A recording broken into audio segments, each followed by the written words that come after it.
इसी भारत देश के कुछ कुत्ता वैरायटी के लोग ऐसे हैं जो कहते हैं कि देश राम राज से चलेगा। जो लोग ये कहते हैं कि देश में राम राज चलेगा। एक कार्यक्रम हुआ और 10,000 करीब दलित पिछड़े वर्ग के लोगों को ब्राह्मण बना दिया गया। बड़ा हंसा मुझे लगा कि ये तो बहुत अच्छी बात है कि भाई ऐसे। नमस्कार, आप देख रहे हैं बतकई चौक और मैं हूं आपके साथ गरिमा त्रिपाठी। देश का माहौल भैया बहुत गर्म है, समझ ही नहीं आ रहा कि कहां से बयान आता है और कहां से एक और वायरल वीडियो। अब आप खुद तय कर लीजिए कि आखिर ये देश चल रहा है या फिर एक ट्रेंडिंग हैशटैग। तो सबसे पहले बात कर लेते हैं मेरठ की, जहां का एक वीडियो ने जाति और पहचान की बहस को फिर से जगा दिया है। दोस्तों, कुछ ही दिन पहले एक वीडियो आया था जहां ये मेरठ में कहा गया कि कुछ दलित समाज के लोगों ने जनेऊ धारण करके खुद को ब्राह्मण बना लिया है और इस वीडियो पर कई जगह पर चंद्रशेखर आजाद को टैग भी किया गया, जिसके बाद अब चंद्रशेखर आजाद का एक वीडियो आया है जिसमें वो ये कहते हैं कि अरे ये देखकर तो मुझे हंसी आ गई, अच्छी बात है, कोई भी ब्राह्मण बन सकता है। इस बयान के बाद दोस्तों उनका जो ये वीडियो है वो बहुत वायरल होने लगा और वॉइस ऑफ ब्राह्मण नाम के एक ट्विटर हैंडल से इसे शेयर करके ये सवाल दाग दिया गया कि अगर संविधान कहता है कि दलित ब्राह्मण नहीं बन सकता तो क्या संविधान ही जातिवादी है? बस फिर क्या था? सोशल मीडिया पर तंज, बहस और आरोपों की बारिश भी भर करके शुरू हो गई। कोई इसे समानता की बात बता रहा है तो कोई इसे परंपरा का हमला कह रहा है। सवाल वही पुराना है कि पहचान जन्म से तय होगी या फिर इच्छा से।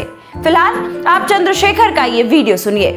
जैसे अभी एक घटना है मेरठ में और वो वीडियो मुझे बड़ा टैग किया गया, मुझे वो किया गया कि भाई एक कार्यक्रम हुआ और 10,000 करीब दलित पिछड़े वर्ग के लोगों को ब्राह्मण बना दिया गया।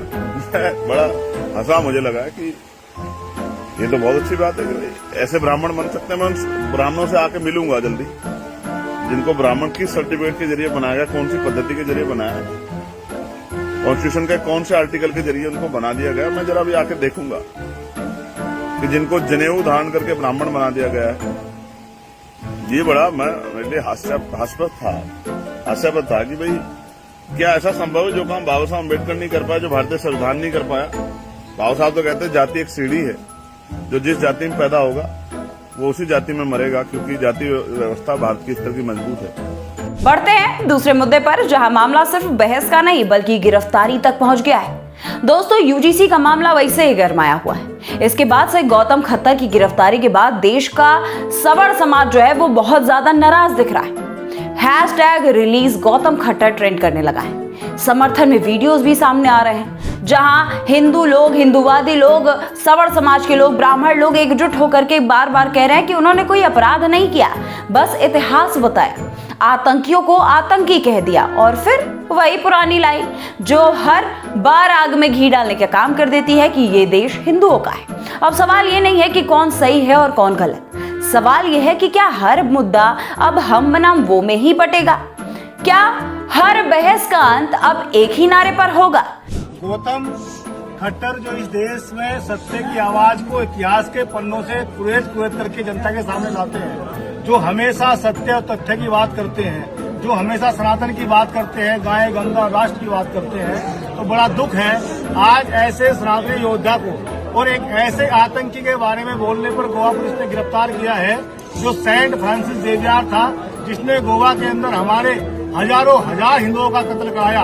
केवल ईसाई मिशनरी के रूप में पुर्तगाल से आया और ईसाई धर्मांतरण कराने के लिए हिंदुओं का उनका कत्लोगारत किया, हमारे मंदिरों को तोड़ा। जहाँ भी पूजा करते हुए हिंदू दिखाई पड़ते थे वहाँ वो हमारे मंदिरों की मूर्तियों को तोड़ता था, उन पर थूकता था और अपना अत्याचार इस कदर लेकर के आया कि हिंदुओं को जबरदस्ती धर्मांतरण कराने का डर दे करके उसने बहुत अत्याचार किए। तो ऐसे ईसाई मिशनरी को इस देश का प्रत्येक सनातनी आतंकी समझता है, आतंकी मानता है, वो आतंकी था। तो इसमें कोई गौतम खट्टर ने गलत बात नहीं की है। दुर्भाग्य इस बात का ये है कि गोवा पुलिस ने ईसाई मिशनरियों के, ईसाइयों के दबाव में आकर के हमारे उस सनातनी योद्धा गौतम खट्टर को हिमाचल से गिरफ्तार किया है। और हम कहना चाहते हैं उसने कोई बम नहीं फोड़ा है, कोई बम नहीं बनाया है, कोई विस्फोट नहीं किया है, किसी का मर्डर नहीं किया है, किसी का बलात्कार नहीं किया है। उसने बयान दिया है, अपने बयान पर अड़िग है। ऐसे में रिमांड की आवश्यकता नहीं है। पुलिस ने कोर्ट से 6 दिन की रिमांड ली, ये बहुत दुर्भाग्य है। और वो गौतम खट्टर जो है वहाँ के क्राइम ब्रांच के 6 दिन की रिमांड पर है। मैं देश के युवाओं से, सनातनियों से आह्वान करना चाहता हूँ, गौतम खट्टर के समर्थन में सोशल मीडिया से लेकर के सड़क तक आंदोलन खड़ा करें और ऐसे हमारे नौजवान के साथ खड़े हो जाएं, क्योंकि कल ये समस्या किसी के साथ भी हो सकती है। जय सिया राम। इसी बीच एक और वीडियो आता है और इस बार मामला और ज्यादा संवेदनशील हो जाता है। बौद्ध कथावाचक जयदेव बुद्धिस्ट स्पीकर का बयान वायरल होता है, जहां वो ये कहते हैं कि कुछ लोग कहते हैं कि देश राम राज्य से चलेगा, लेकिन राम को भी कोर्ट में झुकना पड़ा। अब दोस्तों, ये बयान आते ही सोशल मीडिया पर तूफान फैल गया। ब्राह्मण सभा नाम के एक ट्विटर हैंडल से ये मांग उठती है कि ऐसे लोगों की गिरफ्तारी होनी चाहिए। ये देश में जहर घोल रहे हैं। यहाँ सवाल सिर्फ बयान का नहीं है, यहाँ सवाल है आस्था बनाम अभिव्यक्ति का। क्या कोई कुछ भी कह सकता है या कुछ सीमाएं भी तय होनी चाहिए? आप ये वीडियो देखिए। ये वही भारत देश है जिसको बुद्ध ने सोने की चिड़िया कहलाया था। आज इसी भारत देश के कुछ कुत्ता वैरायटी के लोग ऐसे हैं जो कहते हैं कि देश राम राज से चलेगा। जो लोग ये कहते हैं कि देश में राम राज चलेगा, तो उन लोगों से कहना है कि ये धरती नहीं झुकती कभी आसमान के आगे। ये धरती नहीं झुकती कभी आसमान के आगे, और कोई रास्ता नहीं है शमशान के आगे।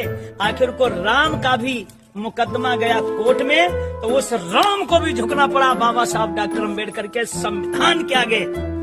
चारों देश में जय भीम। ये सब तो हो गया। अब बढ़ते हैं चुनावी मैदान की ओर, जहां असली मुद्दे पीछे हैं और आरोप और प्रत्यारोप आगे चल रहे हैं। भैया, पश्चिम बंगाल में दूसरे चरण की वोटिंग से पहले प्रचार खत्म हो गया। 142 सीटों पर वोटिंग होनी है, लेकिन उससे पहले ही एक और विवाद। ममता बनर्जी का कथित आपत्तिजनक कैरिकेचर सोशल मीडिया पर वायरल, और फिर चुनाव आयोग का सख्त आदेश कि ऐसे पोस्ट पर तुरंत कार्रवाई हो।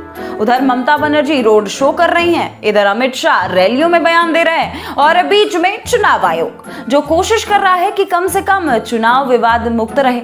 लेकिन सवाल वही है दोस्तों, जब राजनीति में भाषा का स्तर गिरता है तो क्या लोकतंत्र मजबूत होगा या फिर कमजोर? आपको क्या लगता है? कुल मिलाकर दोस्तों, देश का जो माहौल है वो ऐसा दिख रहा है कि कहीं लोग पहचान की लड़ाई लड़ रहे हैं, कहीं गिरफ्तारी पर गुस्सा है, कहीं भगवान के नाम पर विवाद हो गया, और कहीं चुनाव से पहले ही आरोपों का तूफान उठ खड़ा हो गया। हर तरफ आवाजें हैं, लेकिन सच्चाई कहीं खो रही है। हर कोई बोल रहा है, लेकिन सुन आखिर कौन रहा है, ये हम और आप तय करेंगे। दोस्तों, ये वही देश है जहां बहस अब समझने के लिए नहीं बल्कि जीतने के लिए होती है, जहां बयान सोच कर नहीं वायरल होने के लिए दिया जा रहा है। तो जनाब, आज की बतकही में बस इतना ही। आपको आज की वीडियो कैसी लगी कमेंट सेक्शन में लिखना मत भूलिएगा, और तमाम वायरल वीडियो भी आपके सामने है। वीडियो पसंद आए तो लाइक कमेंट शेयर जरूर करिए। मैं हूं गरिमा, नमस्कार। This video is sponsored by Ram Ram Group of Companies, co-sponsored by Nature House and Bhaiya Ji Silver Coated Ilachi.